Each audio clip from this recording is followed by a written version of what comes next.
which floods across from our southern border. More Americans will die from drugs this year than were killed in the entire Vietnam War. In the last 2 years, ICE officers made 266,000 arrests of aliens with criminal records, including those charged or convicted of 100,000.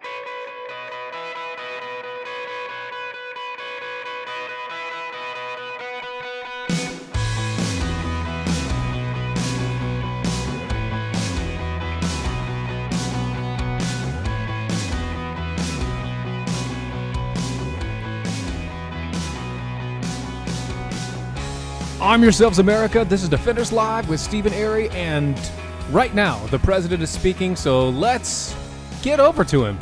Why don't we? Were illegally brought into the United States, a dramatic increase. These children are used as human pawns by vicious coyotes and ruthless gangs. 1 in 3 women are sexually assaulted on the dangerous trek up through Mexico. Women or children are the biggest victims, by far, of our broken system. This is the tragic reality of illegal immigration on our southern border. This is the cycle of human suffering that I am determined to end. My administration has presented Congress with a detailed proposal to secure the border and stop the criminal gangs, drug smugglers, and human traffickers. It's a tremendous problem. Our proposal was developed by law enforcement professionals and border agents at the Department of Homeland Security. These are the resources they have requested to properly perform their mission and keep America safe, in fact, safer than ever before. The proposal from Homeland Security includes cutting-edge technology for detecting drugs, weapons, illegal contraband, and many other things. We have requested more agents, immigration judges, and bed space to process the sharp rise in unlawful migration fueled by our very strong economy. Our plan also contains an urgent request for humanitarian assistance and medical support. Furthermore, we have asked Congress to close border security loopholes so that illegal immigrant children can be safely and humanely returned back home. Finally, as part of an overall approach to border security, law enforcement professionals have requested $5.7 billion for a physical barrier. At the request of Democrats, it will be a steel barrier rather than a concrete wall. This barrier is absolutely critical to border security. It's also what our professionals at the border want and need. This is just common sense. The border wall would very quickly pay for itself.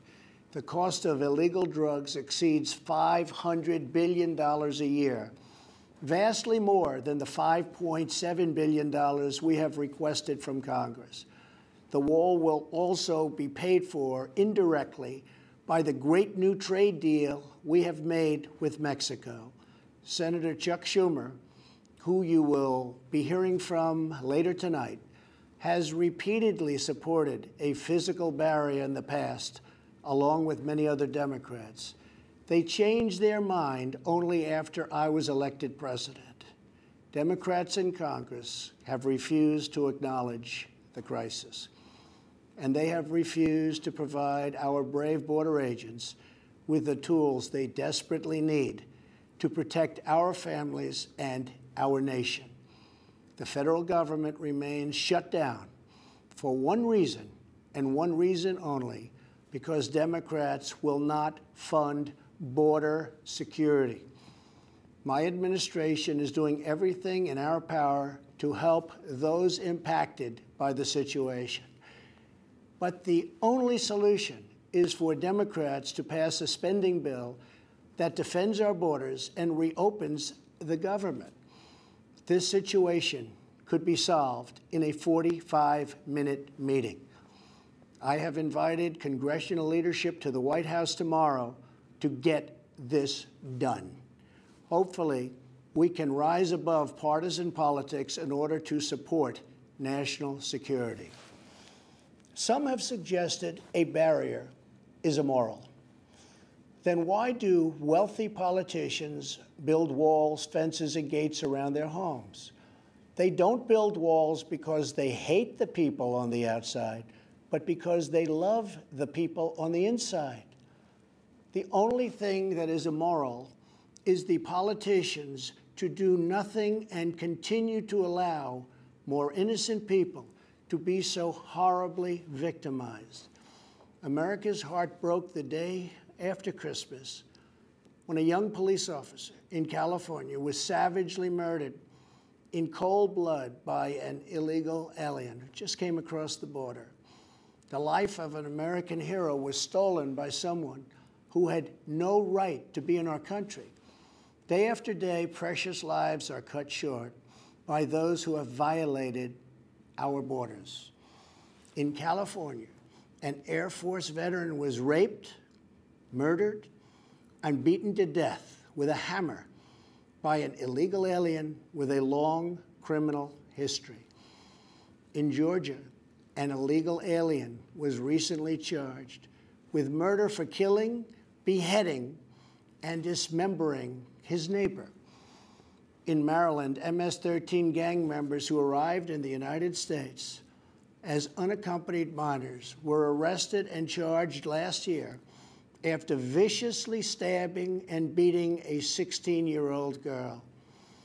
Over the last several years, I've met with dozens of families whose loved ones were stolen by illegal immigration. I've held the hands of the weeping mothers and embraced the grief-stricken fathers. So sad, so terrible. I will never forget the pain in their eyes, the tremble in their voices, and the sadness gripping their souls. How much more American blood must we shed before Congress does its job?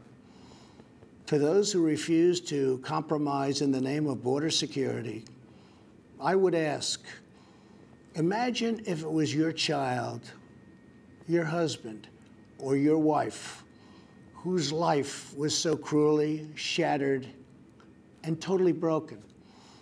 To every member of Congress, pass a bill that ends this crisis. To every citizen, call Congress and tell them to finally, after all of these decades, secure our border. This is a choice between right and wrong, justice and injustice. This is about whether we fulfill our sacred duty to the American citizens we serve.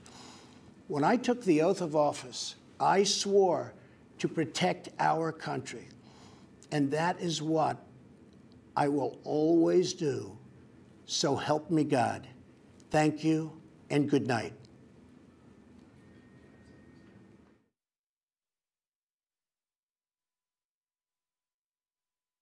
There you have it, folks. Look at that. He was succinct. He was ready to go, and he did not invoke national emergency. That is surprising. I'm just, it could have been a heck of a lot worse, guys. It could have been a lot worse. I was really concerned. He seemed like he was going to go in a roll there. I really thought that he was going to take that and roll with it for the next 20, 30, 45 minutes. And I would be, stuck having to do the last, 15 minutes of all just live read. And that would have been terrible. But you know what else would be terrible? If you have not switched over to Patriot Mobile today. Why do I say that? Well, because every other phone service that you have, whether it be Sprint, AT&T, Verizon, all the rest of them, I know I shouldn't name them, but whoever you have, they give money to charities and causes that you do not support as a conservative and as a foundational representative of the United States. They Patriot Mobile, they cherish the sanctity of life, and they fight daily to protect it. You need to make a difference. and you need to help defund Planned Parenthood. You know, these people, not only do they have great mobile service, but they also have a buyback or a buyout system. You can buy out, they'll buy out $500 per line or $1,500 per total account. Stop funding big mobile with unlimited plans starting as low as $20 a month. I mean, come on. It's just $20 a month. PatriotMobile.com or call 1-800-A-PATRIOT. That's 1-800-272-8746. Stacey Ann, you think you're going to call your representatives and senators? That's a great idea. You should call your your senators and representatives. Make sure that they know what's been going on. Erica, you would have won $5. Yeah, that's true. You would have won $5. I never bet on these sort of things, so you wouldn't have won it from me. But Erica was the one that said that she bet that it was not going to. Trump was not going to actually invoke national security. So that's all right. I mean, it's a good thing, right? It's the best thing possible out there. But a couple things I wanted to get to tonight. Obviously, the president took precedent over everything else, mainly because it's the first real speech that he's done in front of everybody to the people, and he wanted to make sure that his voice is heard. I don't care about what the Democrats say because really they have no point in talking anyway. We know exactly what they're going to say. I was just concerned whether or not the president was going to invoke the national emergency or whatnot. I don't think he's going to, honestly. I don't think he wants to. I really do think that he wants to sit down and come up with some sort of crazy deal with these guys. He wants to find a way to make it work legally and wholeheartedly. I don't think that he wants to do that. He wants to be the deal maker. He wants to be the guy that says, I got the wall done, and I did it by dealing with the Democrats. I had a good deal, I made it right, and all of that jazz. He should focus more on human trafficking. It would make more real for those who don't see the problem. You see, a lot of people don't see the problem at all. That's from Rough Jillhole over at the MeWe chat rooms. He doesn't. It's not that he doesn't know the difference or know the issues that's going on. It's one of the biggest issues that he has going through there is that. I wouldn't have stayed through the Democrat rebuttal either. Is that even if you do tell these people, and if you do go through and give a breakdown of the human trafficking issues, the fact that there's more slaves today than there were during the times of, slave trade, legal slave trade. There's more slaves today than there were legal slave trade, and most of those are underage and also sex slaves overall, although there are manual labor slaves and everything like that as well. The idea that you can bring that up and hit it home properly as Donald Trump, I don't see it happening. Even when he was talking about the families being affected and everything like that, his tone of voice and everything else, he doesn't hit home. He doesn't have the sappiness that you need to have. He doesn't have the storyteller vibe to him. He's a business guy. He's got the swagger and everything else going on. Yep. It became something we say but don't mean back then. Yeah, when Reagan and his lying and the entire Trump, the entire wall there. Yeah. Guess what, guys? I know you've heard about it because you guys have been listening to Mojo all day, and they have the news briefs every hour on the hour. But for those who haven't heard, or those who weren't listening to Mojo all day, like all of the rest of us, the IRS will issue tax refunds during the shutdown. This is from Trump officials. Washington, the Trump administration will direct the Internal Revenue Service to issue tax returns during the ongoing federal government shutdown, reversing previous policies, officials said on Monday. Tax refunds will go out. Russell T. Voigt, I think it's Voigt, acting director of the White House Office of Management and Budget, told the reporters in the afternoon brief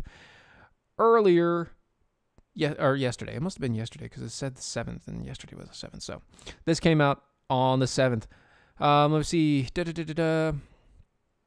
In late afternoon call with the chairman of Ways and Means Committee, Richard E. Neal of Massachusetts Treasury, and Stephen Mnuchin said that the administration will call back a significant number of the IRS employees from furlough in order to issue refunds, because at the point of the 31st, or basically from halfway through January on, they are no longer unnecessary workers. That's it. The IRS is no longer unnecessary workers because it's tax season. They're only unnecessary half of the year, which means we shouldn't be paying them for half of the year.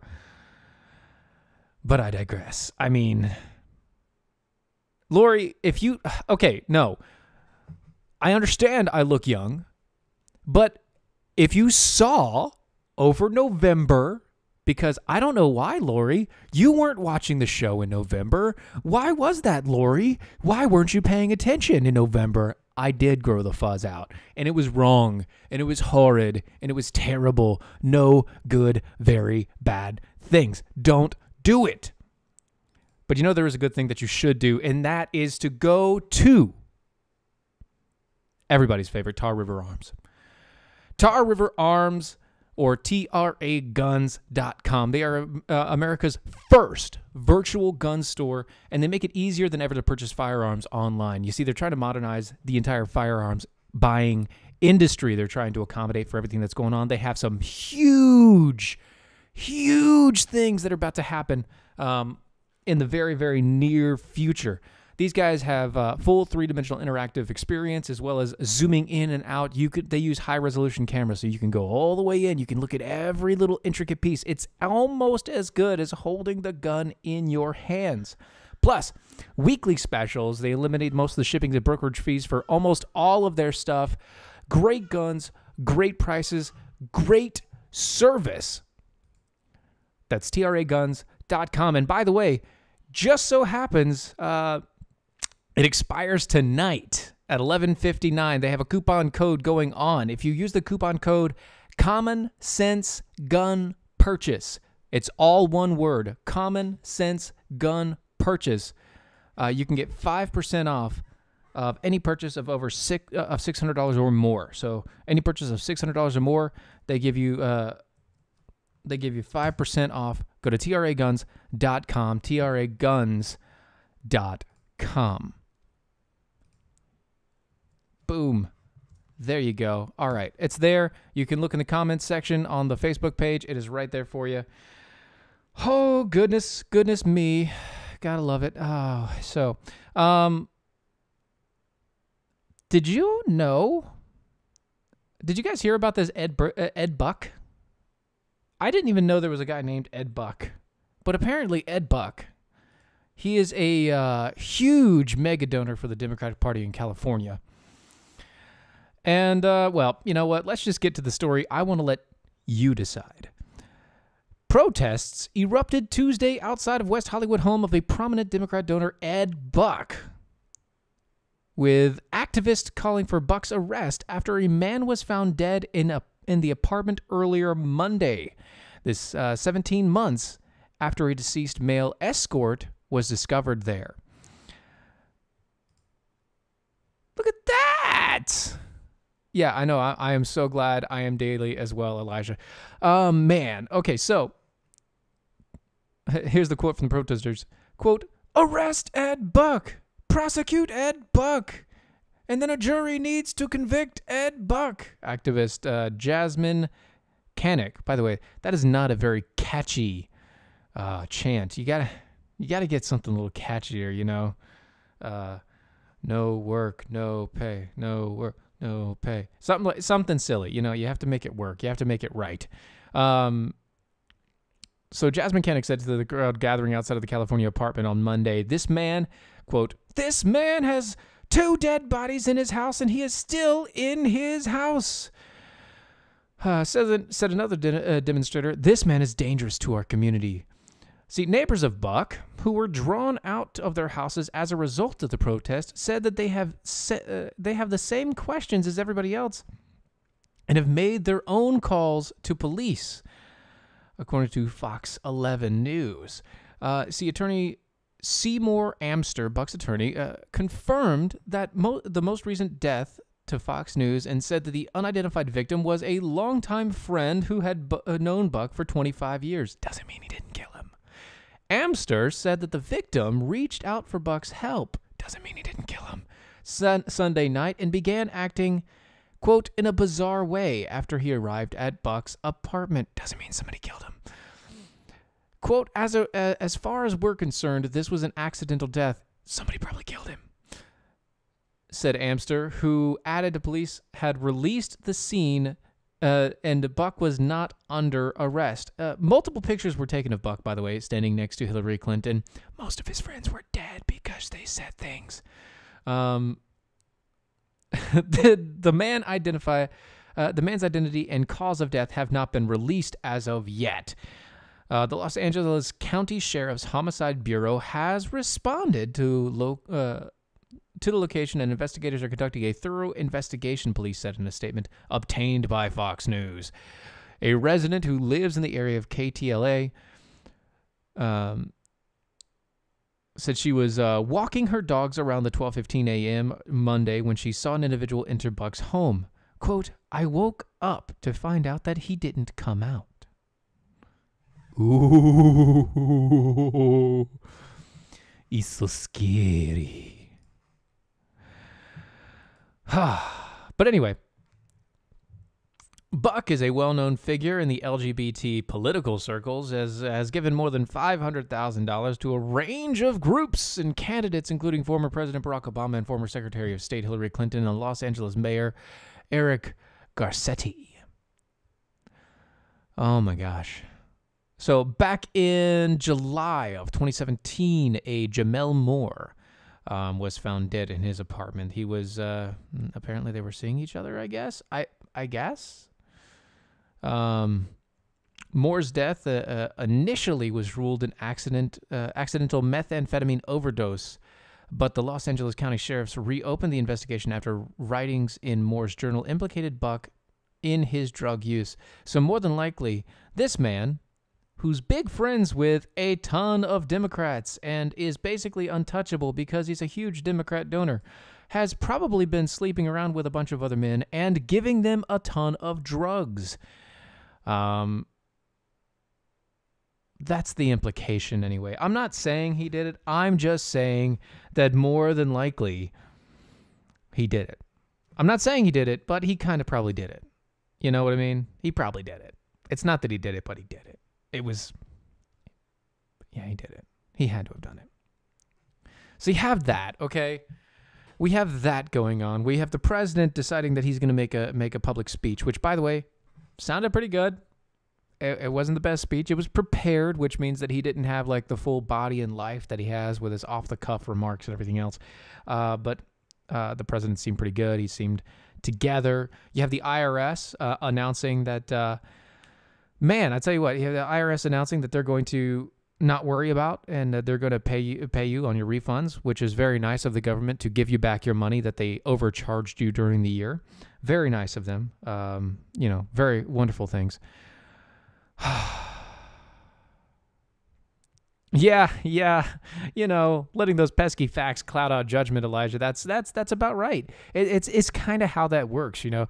You look at the facts of the issues. Okay, 2 men have died in this guy's apartment, both of them under awkward situations within about almost 22 months of each other. When you got the 22 months of each other, then you got the awkward situations, the heavy drug use. You have the fact that he's a huge donor to the heavy Democrat affiliates, and then you put into place that this man probably, most likely, has been doing this for years and years and years without getting caught because, well, he's a big, heavy Democrat donor and a multimillionaire, and who cares, right? It goes to show you that even the people that donate on the higher levels to the Democrats and everything else, even those people are the worst of the worst and the scum of the universe. It is crazy how it just kind of rolls into itself and makes it such a better thing. Just drop bombs and say goodnight. What are you talking about, Erica? What do you mean? What do you mean, just drop bombs and say goodnight? Oh, you're talking about the 10-minute thing that Trump did? Yeah, that's basically it. Drop bombs and say goodnight. That's kind of how it was. But let me see here. Oh, gosh. Look at you guys. Man, you guys are on point tonight. I'll tell you what. So we're about to hit break and go through it on that point. But once we get back from the break and we do everything else, we're going to hit a couple new stories, some of which you're really going to enjoy, some of which you're probably not. But we're going to hit them. We're going to talk about them. And we'll be right back after this.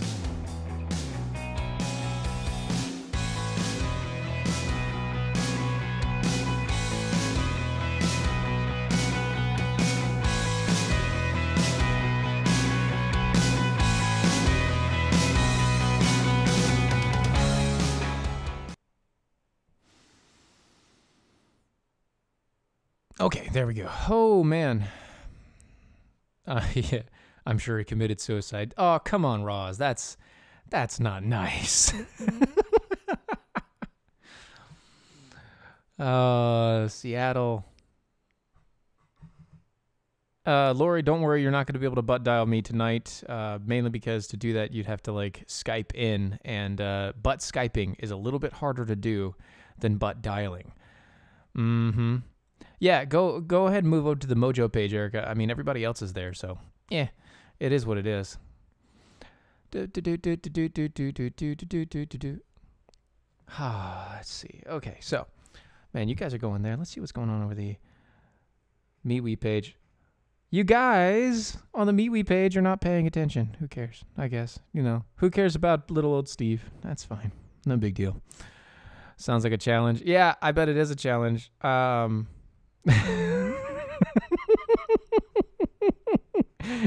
have my Skype turned off. You cannot call me via Skype. And I will just mute my phone, all right? It's not going to happen. Oh, goodness. Oh, wow. Is that the picture? Guys, you guys are on the... Oh, gosh. You guys are on the Mojo, on the MeWe page. You guys, Jill Hole is posting pictures of the two of them together. I really hope that's not. I mean, you can, Lori, but it's not going to happen. I mean, you can call me, but it's not going to work. It's not going to work.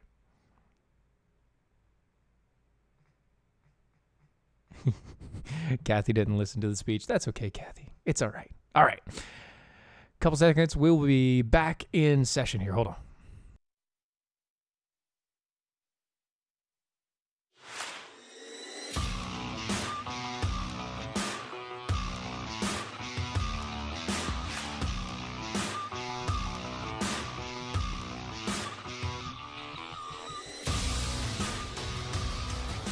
Welcome back, America.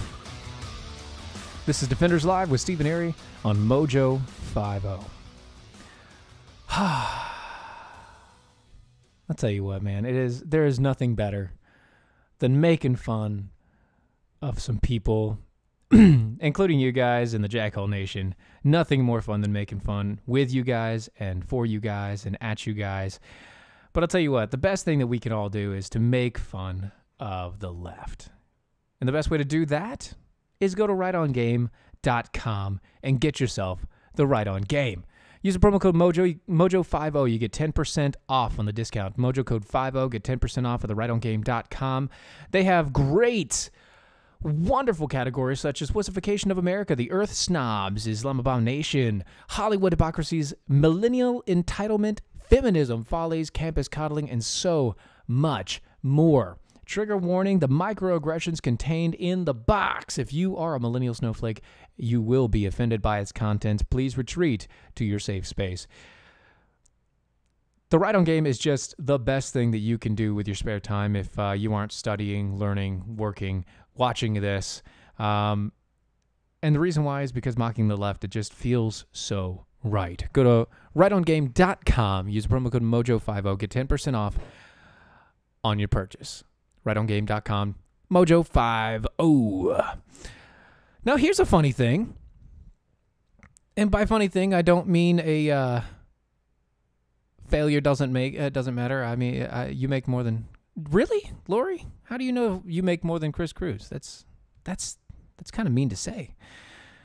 And by funny thing, I mean, something that we all knew, but it has been proven by Representative Dan Crenshaw. The wonderful, awesome representative from Texas, Dan Crenshaw. He's recently he was on the Graham Allen show, Rant Nation, and they were speaking about a couple things. And I'll tell you what, he explained it.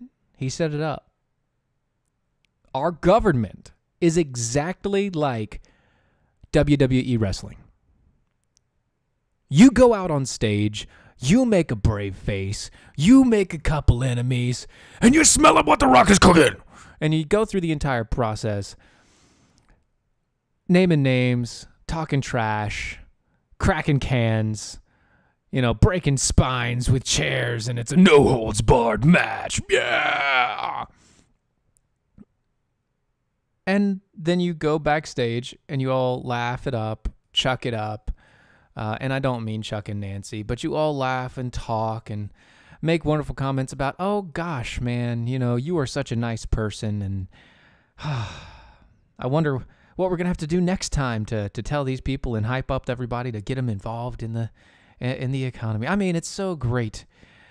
He says, quote, this culture we have now where the first instinct is to jump to this sense of outrage, I think is really problematic. Quote, you always got to wonder what's going on inside their heads, he said at the said of political culture. Are you really that angry? Are you really that angry? It can't be possibly true. Quote, in my very short time on Capitol Hill, he explains, actually, what I do see a lot of is a lot of the left and right behind closed doors. Very friendly with each other. Very friendly. Talking hot tub and sauna time.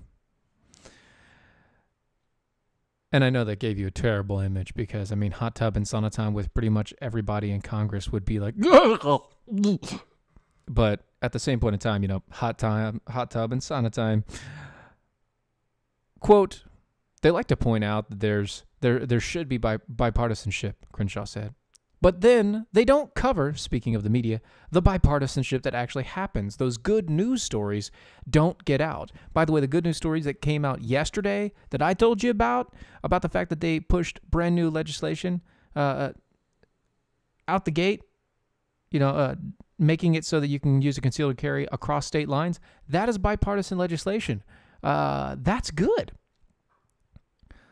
See, he says, quote, there are fringes on both parties that really just lob the bombs left and right at each other. And, again, I always kind of go back to those basic parameters for the rules of debate, which is just don't attack somebody's character. Don't attack their intent. As conservatives, I feel like we're always getting our intent attacked. And that's true. The intent is getting attacked left and right when you're a conservative, but that's not the point. The point is about this entire article, they don't actually argue like this. When Trump comes out of a meeting with Nancy Pelosi and Chuck Schumer, with Chancey, when Trump comes out of a meeting with Chancey, he's being honest when he says, we had a very good talk and a very good conversation, and, we got a lot of stuff covered, and we did all this stuff. Donna, don't be disappointed in the POTUS. He's trying to do this without having to invoke certain powers. He's trying to do this without invoking certain powers. But when President Trump comes out and he does a speech and says, we've gone a long way and we've made good headway. And then then everybody else in the meeting comes out and says, oh, it was horrible. He was yelling and screaming at us. We were dying in there. He was gonna rip out our lungs and our right straight out of our chest, and over dramatizing. And we will never give up. We will never surrender. That whole deal. And it's all fake. It's Hulk Hogan versus the Macho Man Randy Savage. It's old style WWE. back when Nintendo was still Nintendo, and they had a Super Nintendo, and then they came out with wrestling games. That time period, back in that way, when you could pick and choose who was the good guy and who was the bad guy behind scenes, and then come out and make it work. That's just what they do. This entire thing is a giant PR stunt, is what that tells me. But you know what? It has nothing on what New York City is about to do.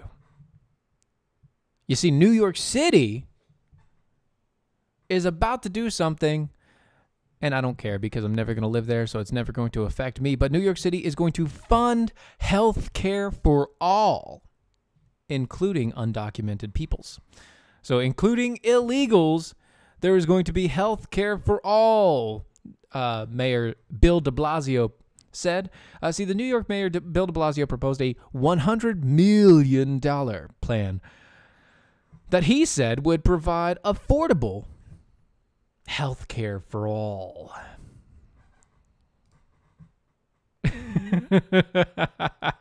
Yeah, no, Roz, I didn't learn about WWE wrestling and Nintendo when from my parents. I was old enough to play those games, and I was old enough to watch. Thank you, Roz. Thank you. So healthcare for all, reaching about the 600,000 people, including undocumented immigrants, low-income residents not enrolled in Medicaid, and young workers whose current plans are too expensive. See, the plan, which de Blasio dubbed NYC Care, which is great, NYC Care, will offer public health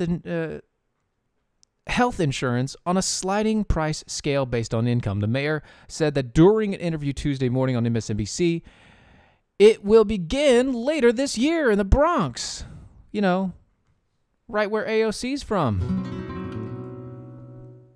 and will be available to all New Yorkers in 2021, and would cost at least $100 million once it's reached its full enrollment, according to the mayor's office. The program builds up the city's $1.6 million a year Department of Health and Mental Hygiene budget and the separately funded public hospital system, which already serves 470,000 underinsured and uninsured patients annually, including undocumented immigrants, which is, by the way, illegal immigrants. It's not undocumented. I'm reading it, so my mind isn't really changing it over.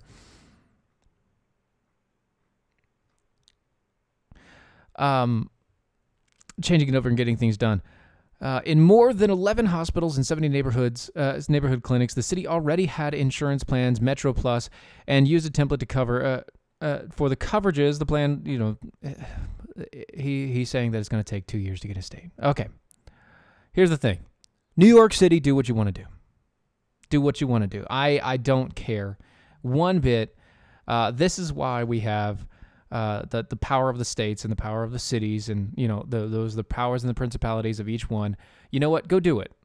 Do it right on. Do it right. Knock it out. Get it done. It's okay. But you know what else that you guys need to do? You need to go to charitymagnets.com. You see, Charity Magnets, they design and produce beautiful, high-quality products for the law enforcement and supporters and enthusiasts. Their community includes not only the law enforcement professionals and their families, but first responders, corrections officers, members of the military, private citizens dedicated to honor, integrity, and helping others in times of need. Your support is sincerely valued by the brave men and women of law enforcement. For each sale that they make, a donation is made to the Cops for Kids with Cancer. This organization has given over $2.5 million in donations to cancer research. Go to charitymagnets.com, charitymagnets.com, and if you use the promo code MOJO, you get $5 off on your purchase. Charitymagnets.com, use the promo code MOJO, M-O-J-O. Just got a tweet from, what is that, B from the SAV? Says, if we are really for the Constitution, then we must be okay with the process of failing to give us what we want. I agree. It must go through legislative branch, no executive orders, please. I agree completely. You know what, B from SAV, that's a retweet right there. Definitely agree on that. You have to let it go through Congress. It has to get legislated. It has to be done the right way. I mean, yeah, of course he can do it the way that he said he could do it. But it's not right, even though it'll get done. Sometimes getting things done is not what we want. Getting things done is not correct. And that just getting things done for the sake of them being done doesn't work for everybody, and it doesn't work at all when it comes to situations like this. I mean, the wall needs to get built.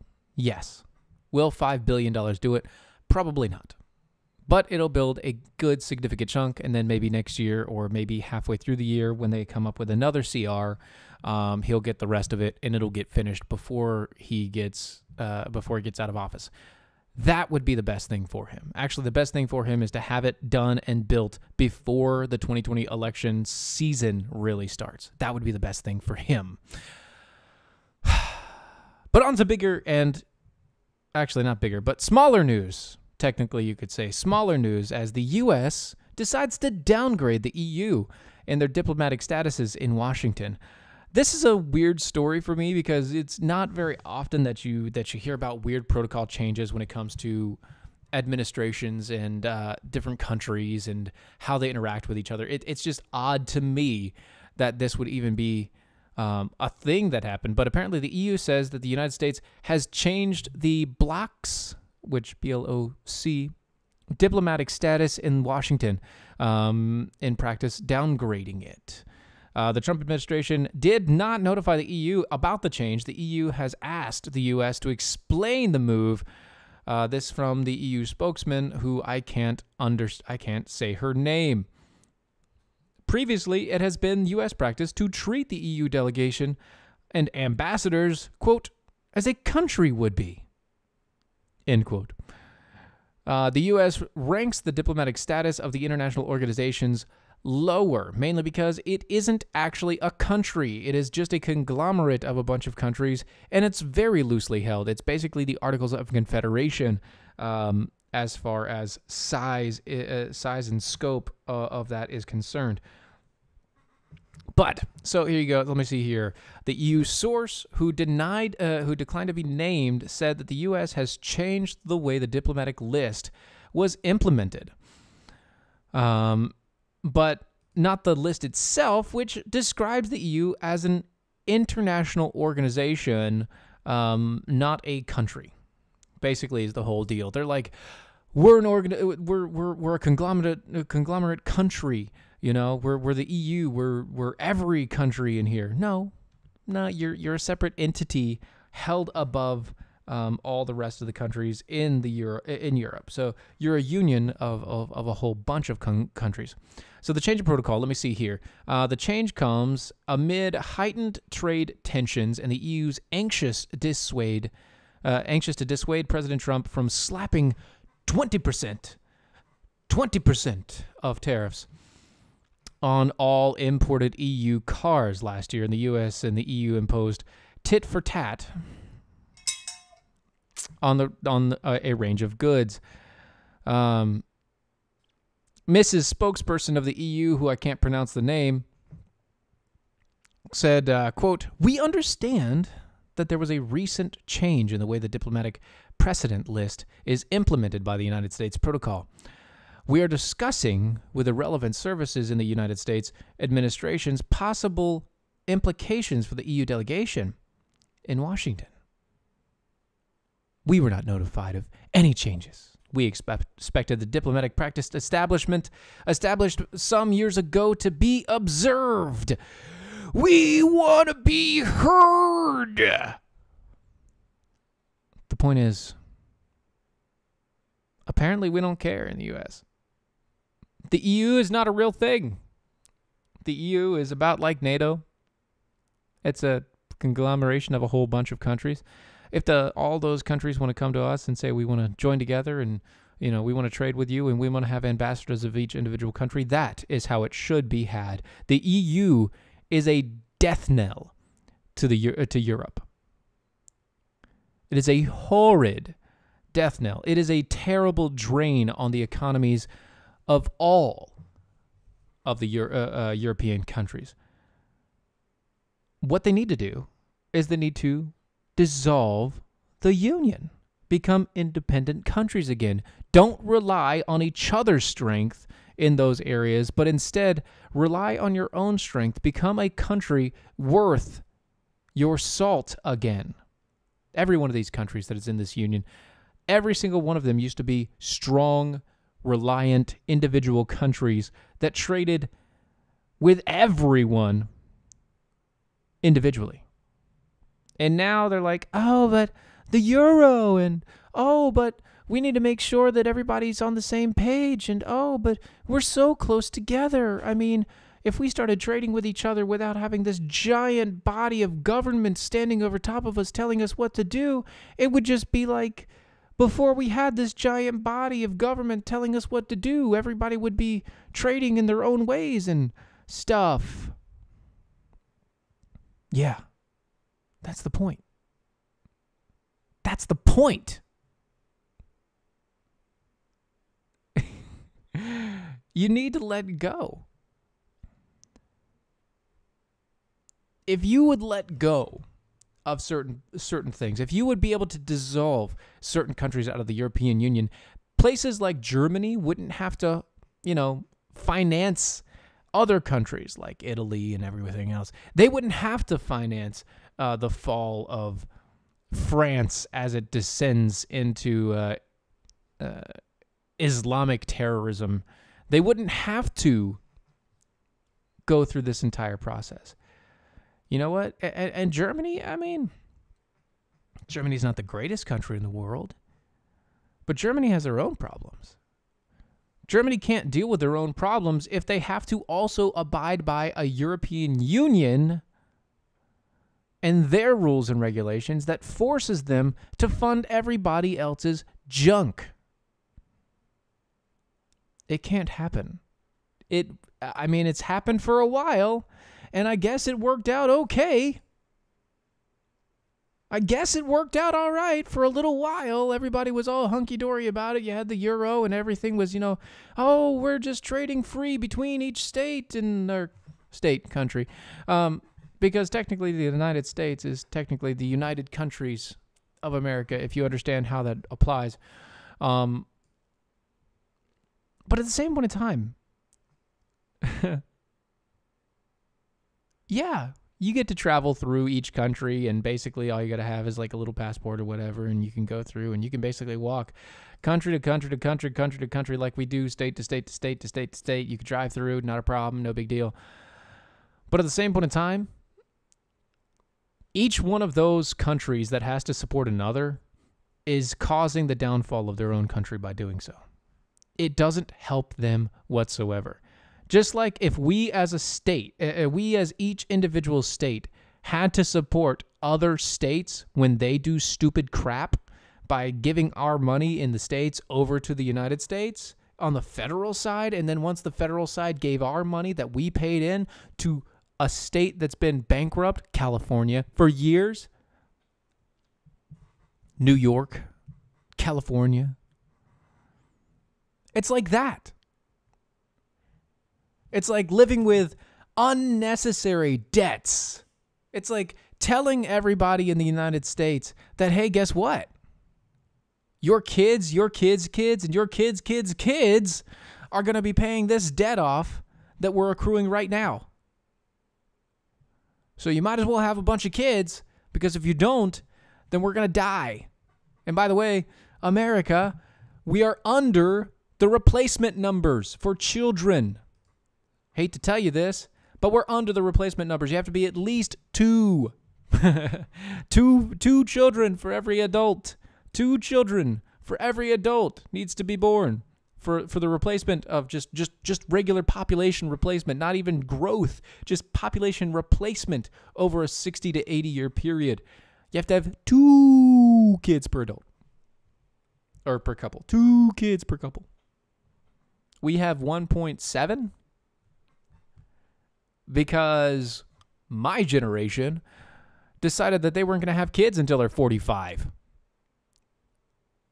Hey guys, I've done my part. I have 4 kids, all before the age of 32. I've done my part. Plus, my kids are going to be Gen Z, and that is amazing because I can already see it in them. It is awesome. It is great stuff. But you know what isn't great stuff? So Broward County, everybody knows about Broward County. It's been the biggest county in Florida in the news since forever. Since the shooting. Broward County has been in the news one week after the other, after the other, after the other. And it came out earlier today that the Broward County Sheriff, Scott Israel, was talking to all of his people and his deputies, and he was starting to pack up his desk, and he was starting to, tell his people, I'm going to get fired because Ron DeSantis won. So I'm going to get fired. And I might as well tell you now so you guys can get on with your life. And I'm telling you, I'm fight it. I'm a fight it because I'm a fighter. Really, you're a fighter? Ron DeSantis, you're a fighter? Sheriff Scott Israel? If you were a fighter, you would have trained your cops to be effective. If you were a fighter, there would have been tons of children saved in that school shooting. How do I know this? Why would I say that? Because you admitted to not training your people properly. If you were a fighter, you would have. You admitted to negligence. Something that you never would have done if you were a fighter. But you're going to fight for your job because you want to stay sheriff. Because you want to keep the corruption that's been going on in Broward County for a millennia. It's not actually that long. It's only been like 15, 30 years or something like that. But still, same point. You, as the sheriff, have a very cozy job. All you have to do is get voted in. You become sheriff. You don't have to do anything else with anybody. And, let the other guys and the other departments and everything else take care of all the rest of it. But here's the thing.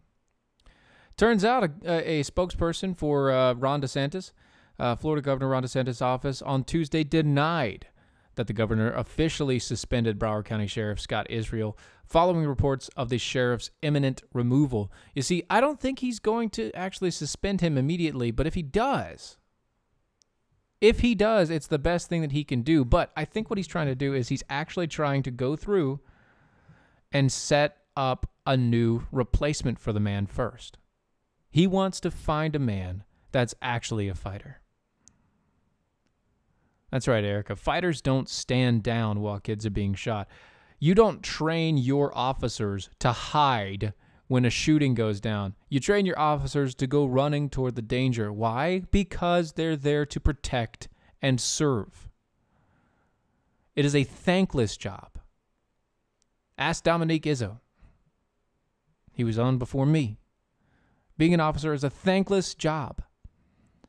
You run into danger. You don't get paid a lot. But you know what? It is what you do. You go and you protect and you serve the communities as best as you can.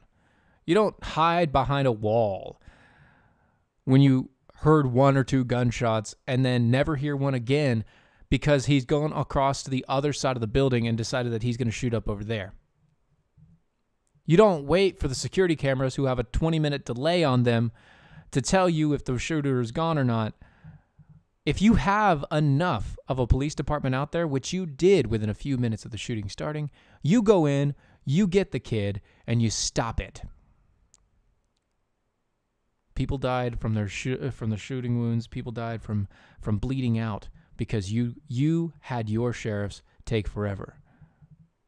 You told your sheriffs to stand down, which, by the way, there was a stand down order in Broward County. There was a stand down order.